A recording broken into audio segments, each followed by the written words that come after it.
अभी थोड़ी ही देर पहले हमने आपसे कहा था, जब उनके भाइयों से हम बात कर रहे थे, कि अभिमन्यु पूनिया, निर्मल चौधरी और अनिल चोपड़ा यहाँ पर आएंगे थोड़ी ही देर में। और देखिए, जितनी देर में हमने आपसे बात की उतनी देर में वो यहाँ पर पहुँच गए। मतलब आप देखिए, आज चौथा दिन है और जद्दोजहद में ये लोग लगे हुए हैं कि कैसे भी करके डॉक्टर राकेश बिश्नोई को न्याय मिले। अब आज थोड़ा सा इनसे बातचीत करते हैं, क्योंकि आज चौथा दिन है। सर, आप इतनी जद्दोजहद कर रहे हैं, यहाँ पर आ रहे हैं, क्या एक बार सरकार में से किसी बड़े नेता का फोन तक आपके पास आया? आना तो चलिए दूर की बात है, अभी कोई आया नहीं है, एक बार बातचीत भी हुई फोन पे? देखो, पहली बार सरकार की ऐसी व्यवस्था देखने को मिली है, चाहे सरकार पक्ष में हो चाहे विपक्ष के अंदर हो। आज उस पीड़ित की न्याय को लेकर बात हो रही है, जो आने वाला भविष्य था, डॉक्टर था, और जिस प्रकार से कोई बड़ी बात नहीं है। एक एचओडी को सस्पेंड करना सरकार के लिए बड़ी बात नहीं है, एक उसको गिरफ्तार करना बड़ी बात नहीं है। ऐसा क्या दबाव है, ऐसा कौन सा वो मुख्यमंत्री जी का इतना लाडला एचओडी हो गया कि उसको सस्पेंड करने में मुख्यमंत्री जी को परेशानी हो रही है? और एक यहाँ पर एमएलए, सांसद, अधिकतर पार्टी के लोकसभा चुनाव लड़े हुए, यूनिवर्सिटी के अध्यक्ष, एनएसयूआई के लोग, और इसमें किसी पार्टी की बात नहीं है, उस पीड़ित न्याय की बात है, उस परिवार के भावनाओं की बात है। जो परिवार इस सरकार में डॉक्टर बन रहा था और उसकी हत्या कर दी गई, अभी तक गिरफ्तारी नहीं होना, सस्पेंशन नहीं होना, और इस परिवार से वार्ता नहीं करना सरकार में। मतलब अभी तक आपके पास फोन भी किसी का नहीं आया? कोई मंत्री वार्ता के लिए तैयार नहीं है, विधायक नहीं है। सरकार में हमें लग नहीं रहा कि मंत्री और विधायक भाजपा के हैं क्या। अच्छा, पहली बार ऐसा महसूस हो रहा है कि राज्य के अंदर राष्ट्रपति शासन जैसा महसूस हो रहा है। क्या अभिमन्यु पूनिया ने भी आगे से किसी को फोन करके पूछा कि भैया क्यों आप नहीं आ रहे हैं? देखो, मेरी कमिश्नर साहब से बात हुई, इनके मंत्री साहब से बात हुई। मैंने मंत्री साहब को कहा कि आप लोग आए, इसकी वार्ता को सुने, पीड़ित परिवार को बुलाएं, मुख्यमंत्री जी के यहाँ बुलाएं। उन्होंने कहा हमारी बात हो रही है, हम कोशिश कर रहे हैं, लेकिन जो परिस्थितियां लग रही है, मुझे लगा नहीं कि मंत्री के बस का बात है। मैंने मंत्री साहब को बोला तो उन्होंने कहा कि मैं कोशिश करता हूं। जब मंत्रियों की हालात ये है राज्य के अंदर, तो आप सोच सकते हो कि आम जनता अपनी मांग, अपनी बात कहां रखेगी। और लोकतंत्र के अंदर जब इनका परिवार बारिश में, तपती धूप में यहाँ पर बैठा है, तो इनके ऊपर छतरी लगाने के लिए भी सरकार को दिक्कत हो रही है। लोकतंत्र में अपनी बात रखने का हर नागरिक को हक है। अच्छा सुनिए, एक बार मेरी थोड़ी सी बात ध्यान से सुनिएगा। अभी थोड़ी ही देर पहले मैंने आपको एक गलती कर दी थी, एक बात बता के। मैंने कहा कि कल यहाँ गोपाल शर्मा भी आए, पर ध्यान से सुनिएगा, वो इनके लिए नहीं आए थे। अभी पता चला यहाँ पर एक व्यक्ति को करंट लगा किसी फैक्ट्री में, वो उसके लिए वहाँ पर आए थे। तो गोपाल शर्मा आए उनके लिए, क्या आपके पास आए? आज उनके लिए आए, लेकिन आज कर्मचारी आप देख रहे हो, वो लोग जिस प्रकार से प्रदर्शन कर रहे हैं अपनी मांग को लेकर, तो सरकारी कर्मचारियों के साथ ये हालत हो गई है राज्य में कि सरकारी कर्मचारी सुरक्षित नहीं है, आर्मी मैन का परिवार सुरक्षित नहीं है। एक उनका साथी राकेश बिश्नोई का भाई सगा पुलिस विभाग के अंदर है, और पुलिस विभाग जिस प्रकार से द्वेषता अपनाए हुए इस मामले में हम कड़ी निंदा करते हैं। और हम कल के मामले में आसाराम चौधरी पर कार्रवाई चाहते हैं। इस मामले में आपके माध्यम से कहना चाहूंगा कि आसाराम चौधरी ने जिस प्रकार से व्यवहार किया इस परिवार के साथ, आसाराम चौधरी पर मुकदमा दर्ज हो। इस मांग के अंदर एक मांग ये भी हम जोड़ते हैं कि उस पर मुकदमा दर्ज होगा, तब यहाँ पर इस परिवार के साथ हम लोग खड़ा होंगे। ये एक मांग ये परिवार के साथ हम लोग भी जोड़ कर ये उनको कहना चाहते हैं राज्य सरकार। सुनिए ना, वो ये कह रहे हैं कि जो रोगी हैं उनको दिक्कत हो रही है, जो मोर्चरी में जो लोग शव जो जा रहे हैं उनको दिक्कत हो रही है। क्या इसमें गलती बोल रहे हैं? दिक्कत हो रही है सरकार को। सरकार को मरता हुआ व्यक्ति कभी झूठ नहीं बोलता। उसने मरते समय उसने राजकुमार राठौड़ के बारे में जो बोला है, उसको गिरफ्तार और सस्पेंशन में सरकार को 4 दिन लग गए। ऐसी क्या व्यवस्था है भाजपा की है? बस इतना बता दीजिए, गोपाल शर्मा कल आपसे मिलने इनसे आए थे, पर आपसे क्या बातचीत करके गए, अरे भैया हम तुम्हारे साथ हैं? तो गोपाल शर्मा जी हमारे बीच, परिवार के बीच संवेदनशीलता के रूप में आए। उनका आए वो किसी परिस्थिति में हो, लेकिन यहाँ आए, उनसे मिले, हम उनका स्वागत भी करते हैं। एक संवेदनशील विधायक चलो यहाँ आया तो सही, मिलके तो गया, लेकिन भाजपा के नेताओं की ही हालत है कि इनसे हालचाल पूछने के लिए किसी अधिकारी को नहीं भेजा, कोई मंत्री के यहाँ से नहीं आ रहा। ऐसी व्यवस्था हो गई है। कभी मामले वो कहते हैं जोधपुर का मामला है, जयपुर के एसएमएस अस्पताल में मौत हुई है, हम जयपुर में न्याय चाहते हैं और न्याय नहीं हुआ, तो इस राजधानी को भरने का काम इस सरकार के खिलाफ, भजनलाल जी के खिलाफ हम सब लोग करेंगे। और आसाराम चौधरी जो कि यहाँ का वरिष्ठ अफसर है उस पर कार्रवाई चाहते हैं और मुकदमा चाहते हैं। उस पर लिखित में मुकदमा हम सब लोग परिवार की तरफ से देंगे। राज्य सरकार को दर्ज करना पड़ेगा जिस प्रकार से उसने व्यवहार किया है यहाँ आकर। कल बहुत सारी वीडियोस वायरल हो रही थी जिसमें निर्मल चौधरी थे, आपने ध्यान से देखा होगा। आइए उन्हीं से थोड़ी सी बात करते हैं। सर बोल रहे हैं कि आप लोग तो राजनीति अखाड़ा यहाँ पर खोलकर खड़े हैं, पुलिस वाले बोल रहे थे। हम न्याय की हमारी लड़ाई लड़ रहे हैं। अब जो आशाराम चौधरी वो एक एडिशनल एसपी है, मुझे तो ये लगता है कि उस व्यक्ति को पुलिस विभाग में इतने साल हो गए नौकरी करते हुए, वो व्यक्ति कहता है कि ये मामला यहाँ का नहीं है, ये तो मामला जोधपुर का है। क्या जोधपुर पाकिस्तान में आता है क्या? या वो लंदन में नौकरी कर रहा है, राजस्थान में ही नौकरी कर रहा है? तो राजस्थान की राजधानी के अंदर हमारे डॉक्टर भाई ने दम तोड़ा एसएमएस अस्पताल में, तो यही आंदोलन करेंगे और हम लड़ाई कहाँ लड़ेंगे? तो ये इस तरीके के भ्रष्ट और दलाल जो लोग होते हैं, आसाराम चौधरी जैसे लोग, वो समाज के अंदर हमेशा टकराव पैदा करने वाले लोग हैं। आपस में लोगों को लड़ा के अपनी नौकरी करना चाहते हैं। मैं एक चीज पूछना चाहता हूँ, इस आसाराम चौधरी के अंदर ऐसा क्या है कि ये पिछले कई सालों से इस जयपुर के अंदर ही नौकरी कर रहा है? क्या इसके बेच के जो लोग हैं वो डूंगरपुर बांसवाड़ा के अंदर नौकरी कर रहे हैं? इसमें ऐसा क्या स्पेशल है? ये भ्रष्टाचारी दलाल है, तभी यहाँ बैठा है कि सरकार के लोगों को गुमराह करता है। और कल वो इसी तरीके से यहाँ आया था कि हम आंदोलनकारियों को मैं खदेड़ के आ जाऊंगा, उखाड़ के फेंक आऊंगा, कोई टेंट वेंट नहीं लगाने दूंगा। लेकिन वो ये भूल गया कि हम भी छोटे गाँव के किसान कौम के मजबूत लोग हैं, हमारे से टकराएगा नानी याद दिला देंगे। आप क्या बोलना चाह रहे हैं? आप देखिए यहाँ पर नई बात निकल कर आई है जो निर्मल चौधरी बोल रहे हैं कि जो आशाराम है उसका बोलबाला कितना यहाँ पर चल रहा है। आपको क्या लग रहा है, नौकरशाही ज्यादा हावी है? आप देखिए ना, ये आसाराम जैसे लोग ये दलाली करके करोड़पति बने हुए हैं। वो राजस्थान पुलिस में नौकरी कर रहा है, करोड़ों रुपए कैसे आ गए उसके पास?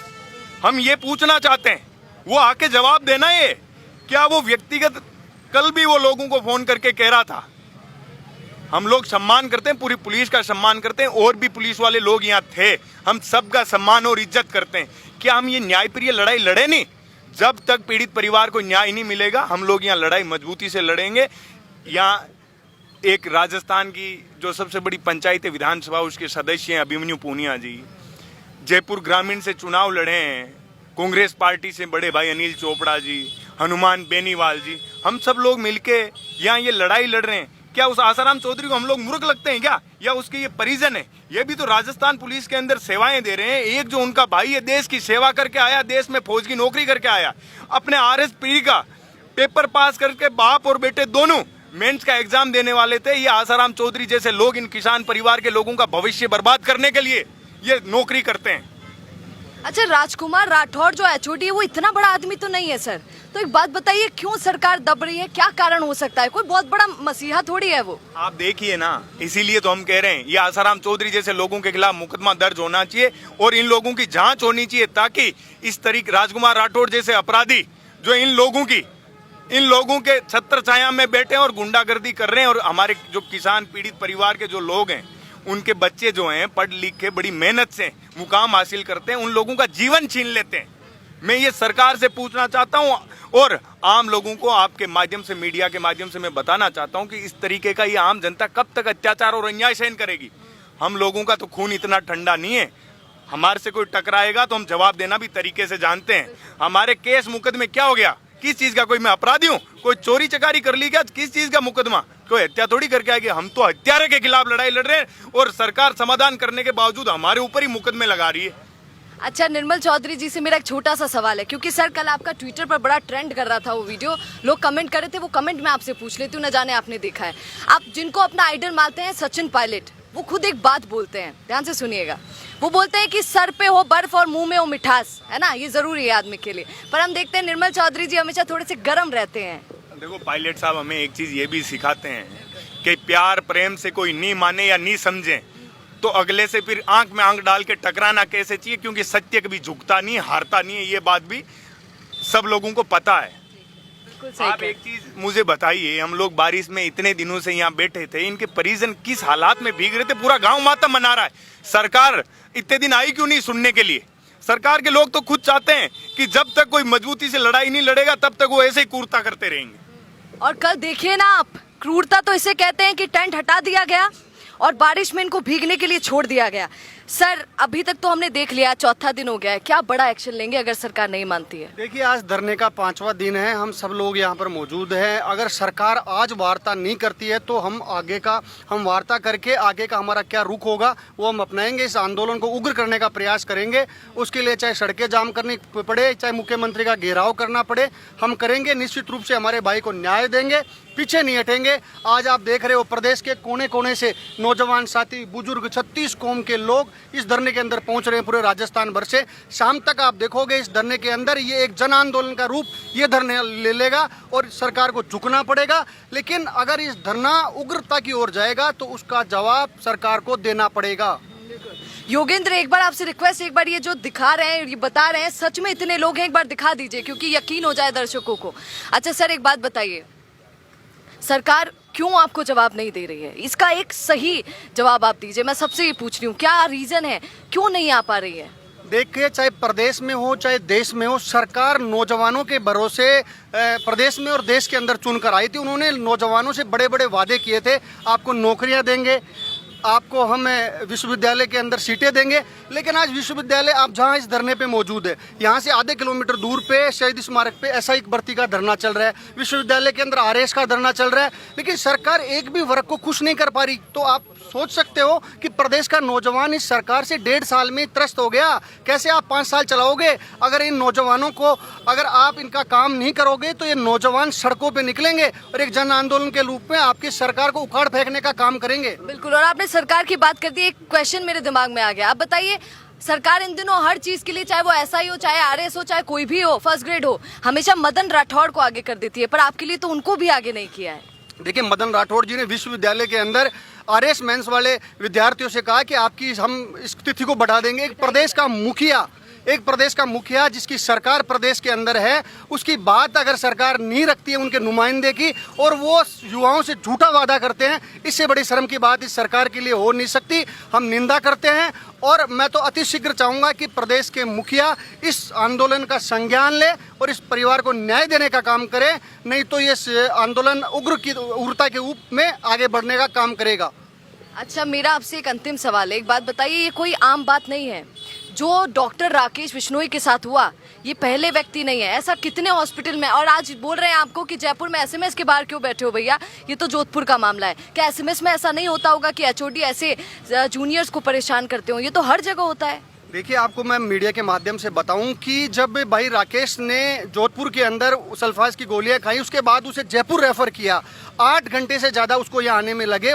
सारी वहाँ मशीन वगैरह वहाँ पर थी, लेकिन वहाँ उसका इलाज नहीं किया गया, उसको मरने के लिए जयपुर भेजा। और परिवार बता रहा है कि अगर उसका समय पे इलाज होता तो राकेश आज जीवित होता। लेकिन जब यहाँ आकर उसने दम तोड़ा तो सरकार का एक भी नुमाइंदा उस बात को कहने के लिए तैयार नहीं है।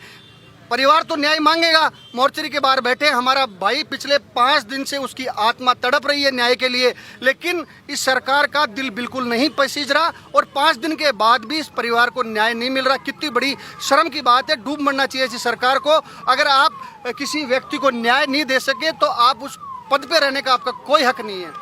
मतलब ये आत्महत्या नहीं, हत्या है। हत्या है, हमने बिल्कुल कहा है। उस एचओडी के खिलाफ हत्या का मुकदमा भी दर्ज हो, उसे पद से भी हटाए, उसकी गिरफ्तारी हो और उसकी एफआईआर के अंदर हत्या का मुकदमा चले। ये परिवार की मांग है, हम सबकी मांग है।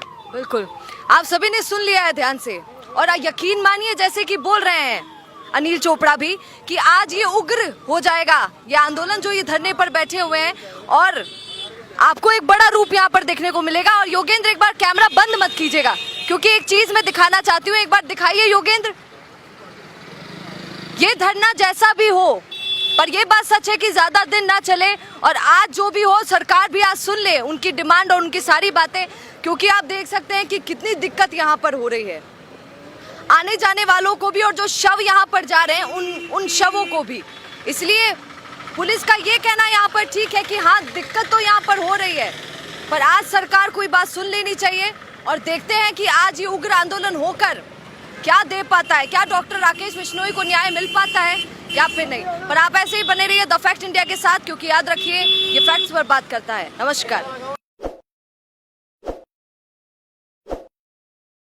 ताज़ा खबरों के लिए विजिट करें द फैक्ट इंडिया की वेबसाइट और डाउनलोड करें द फैक्ट इंडिया ऐप।